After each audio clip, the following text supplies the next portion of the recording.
ठीक, हम देखते हैं। हाँ, यूपी कंसोलिडेशन होल्डिंग एक्ट 1953 का सेक्शन 20 क्या कहता है?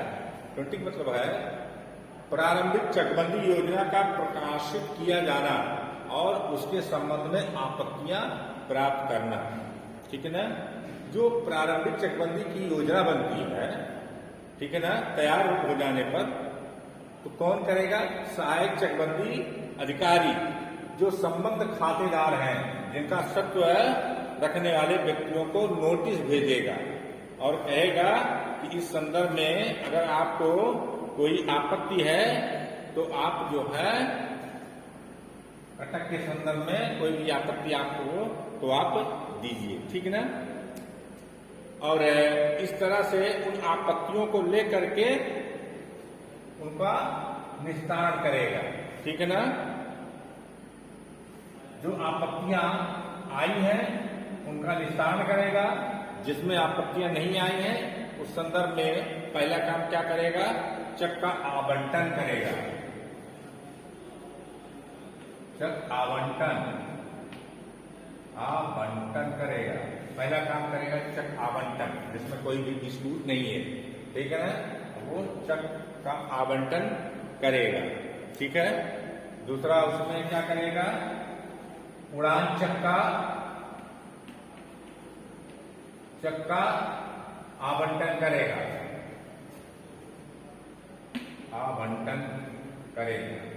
ठीक है ना? उड़ान चेक का आवंटन करेगा। ठीक है ना? और तीसरा है पुनः न्यायालय प्रतिप्रेषण करेगा। ठीक है ना? न्यायालय के कर्तव्य क्या है? उसके विधिक पक्षकार न बनाना। इस तरह कार्रवाई करेगा। चकबंदी योजना के प्रकाशित हो जाने के दिनांक 15 दिन के भीतर सहायक चकबंदी अधिकारी या चकबंदी अधिकारी के समक्ष या बताते हुए आपत्ति दी जा सकती है। ठीक है? कि उक्त सत्व या अधिकार उसका किस प्रकार का है। ठीक है ना? कि जो आपत्तियां दाखिल की जाएगी काश्तकारों के द्वारा, वो जो है प्रकाशन के 15 दिन के अंदर जो है वो आप सहायक चकबंदी अधिकारी या चकबंदी अधिकारी के यहाँ देंगे। ठीक है ना? ये आपका है।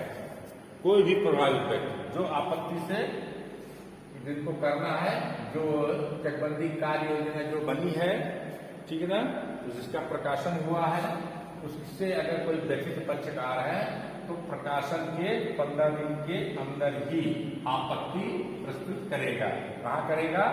सहायक चकबंदी अधिकारी, सहायक चकबंदी अधिकारी या चकबंदी अधिकारी के समक्ष देगा। ठीक है? कितने दिन के अंदर? 15 दिन के अंदर। 15 दिन के अंदर प्रकाशन की। ठीक है ना? प्रकाशन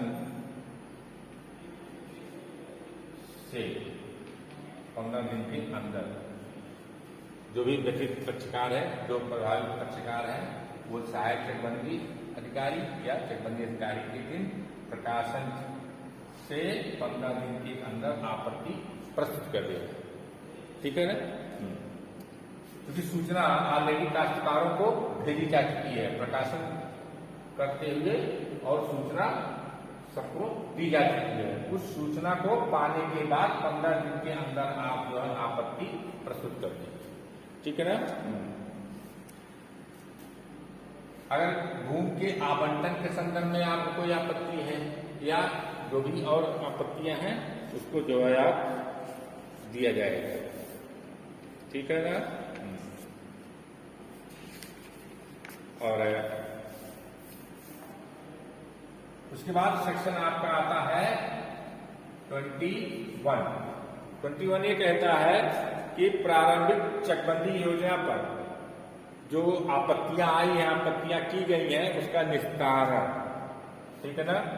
उसका निस्तारण कैसे होगा? तो उसका निस्तारण जो है कौन करेगा? सेक्शन आपका 21। आपत्तियां जो आ गई हैं, ये आपत्तियां जो है आ गई है, इनका निस्तारण नंबर 1 कौन करेगा? सहायक चकबंदी अधिकारी, चकबंदी अधिकारी या चकबंदी अधिकारी, ठीक है। ये जो है एक नियत समय के अंतर्गत, एक नियत समय के अंतर्गत जो है इसका निस्तारण करेंगे, ठीक है ना। दूसरा,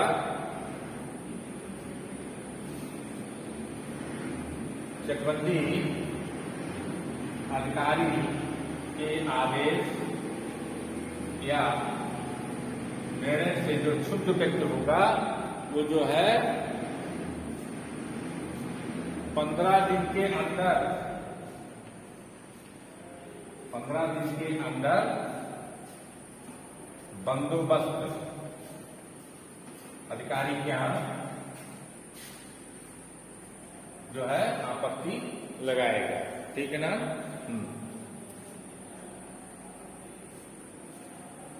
और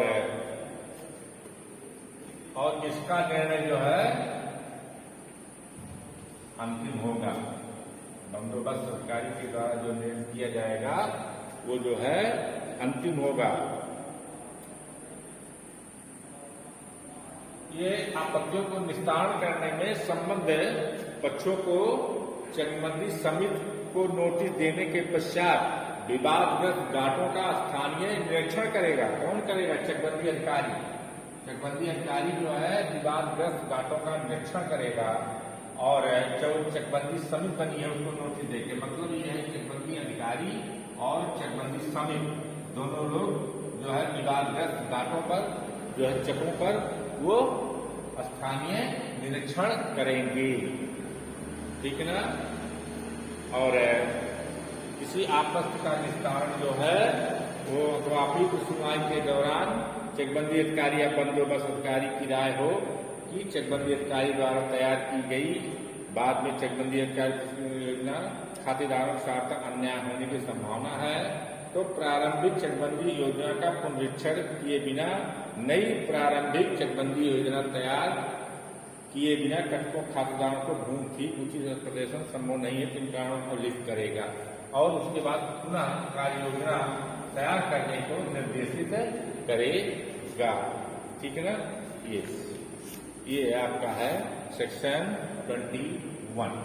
अब बंदोबस्त अधिकारी जो है ये होगा कि खातेदारों को सुनवाई का अवसर दे, बिना अवसर दिए सुनवाई नहीं होनी चाहिए, नहीं होती है, ठीक है।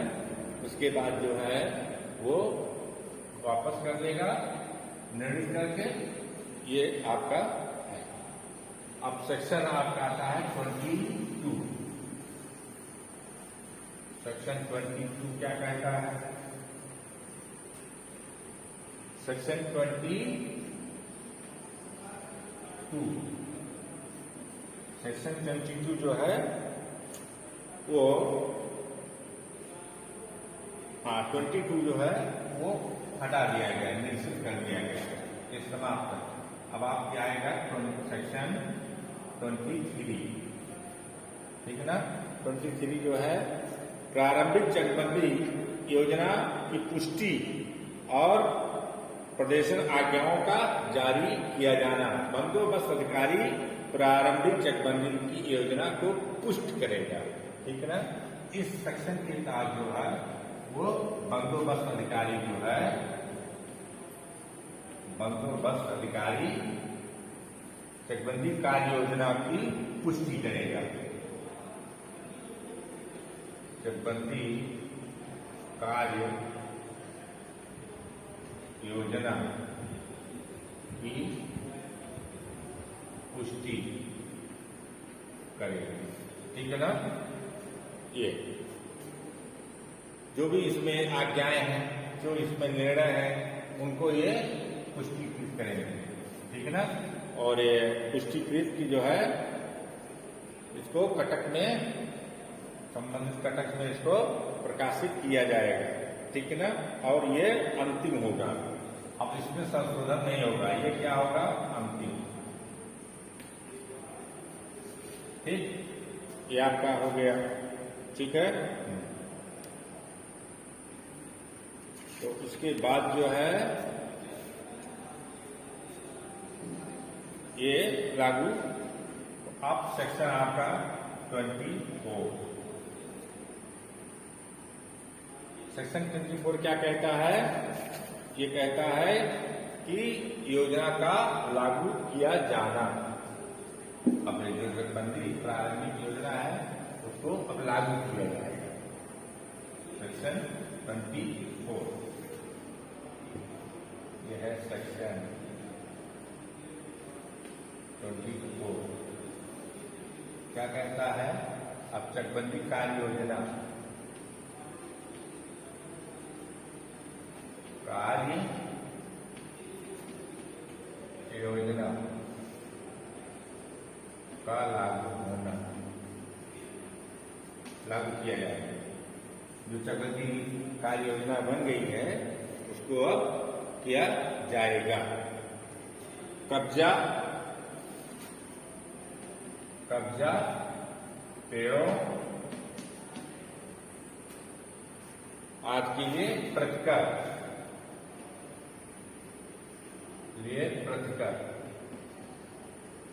ठीक ना। कब्जा और पेड़ों आज के लिए प्रतिकर का दायित्व होगा, ठीक है ना। ये बंदोबस्त अधिकारी वह दिनांक निश्चित करेगा जो कटक में अधिसूचित होगा, जिस दिनांक से ये अंतिम चकबंदी योजना प्रचलित होगी। उक्त दिनांक को अथवा उसके पश्चात खातेदारों को प्रविष्ट घाटों पर कब्जा करने का अधिकार होगा, ठीक है ना। जो भी प्रविष्ट घाटे हैं उस पर कब्जा खातेदारों का होगा और ये होगा, अंतिम होगा, ये कार्य योजना प्रचलित होगी। अंतिम चकबंदी योजना के क्रियान्वयन के अनुसरण में उसको प्रतिष्ठित घाटों में स्थित पेड़ों, कुओं, अन्य समृद्धियों को पाने वाला प्रत्येक खातेदार कब्जा पाने के दिनांक से उसके भूतपूर्व खातेदार को पेड़ों, कुओं तथा अन्य समृद्धियों के लिए जो प्रतिष्ठित की गई है वो पूर्व व्यवस्थित रीति से अवधारित प्रतिकर देनदार होगा, ठीक है ना। जैसे मान लीजिए ये प्लॉट है, ठीक है, इसमें ये पेड़ है, ठीक है ना, या कुआं है। ये प्लॉट जो है पहले किसका था, ए का, अब ये प्लॉट किसका हो गया, बी का। तो इसमें जो समृद्धियां हैं, पेड़ है, कुआं है या जो भी है, उसके संदर्भ में जो बी प्राप्त कर रहा है प्लॉट के साथ, उसका प्रतिकर इसको देना पड़ेगा, ठीक है ना।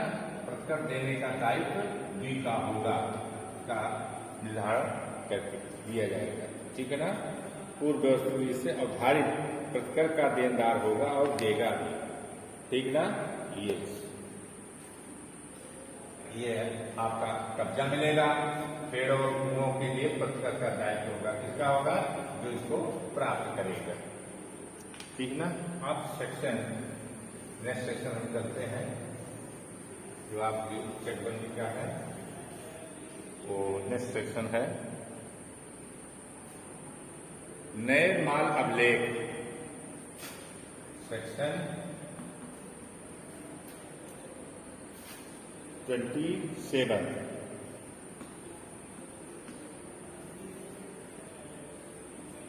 नए माल अभिलेख, ठीक है ना।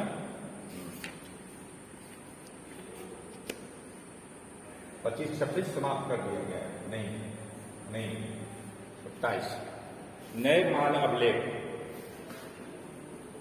नए माल अभिलेख का निर्माण होगा, ठीक है ना।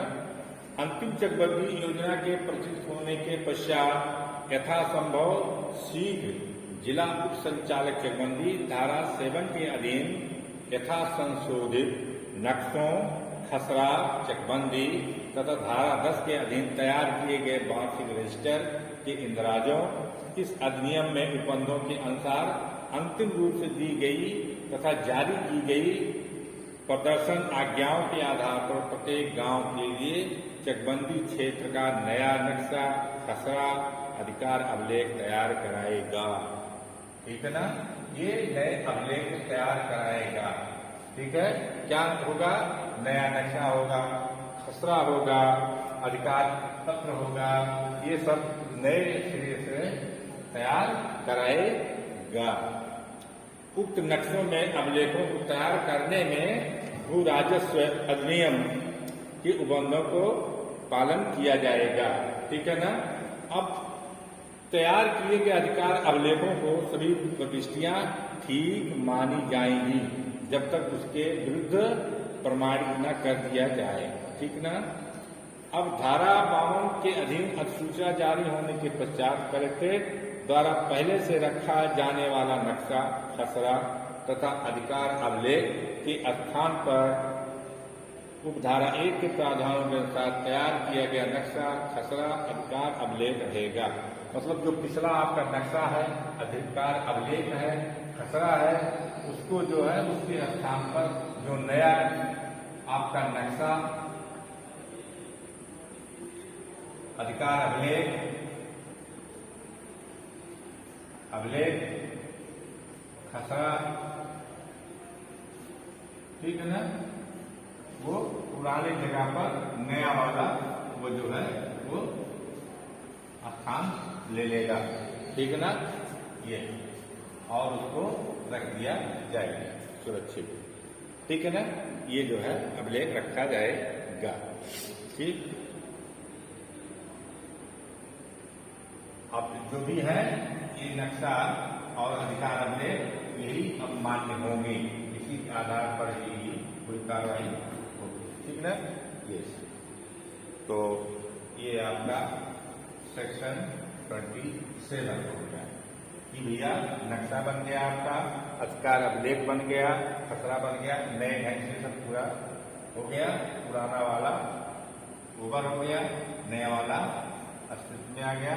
अब नया नक्शा, नया खसरा, नया अधिकार अभिलेख ये अस्तित्व में आ गया। ठीक है, लेकिन धारा 52 के प्रकाशन के बाद ही ये लागू होगा। ठीक है ना, धारा 52 के प्रकाशन के बाद लागू होगा, बन जाएगा। लेकिन ये धारा 52 जैसे प्रकाशन होगा तैसे ये नया नक्शा, नया अधिकार अभिलेख, नया खसरा लागू।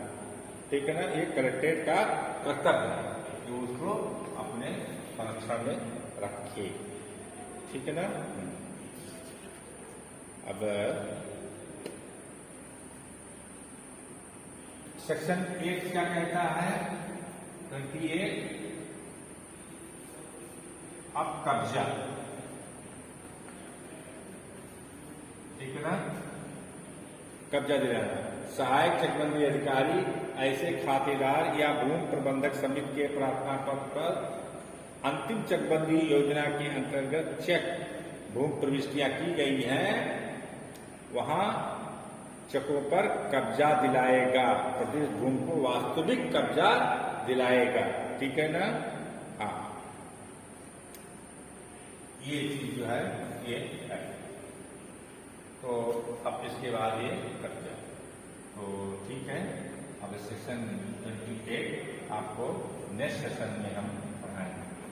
28 ठीक है, ओके।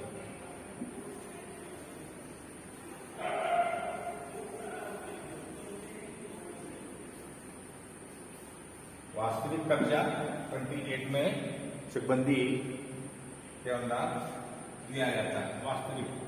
ठीक है ना, उसमें आपको दिलाया जाएगा। और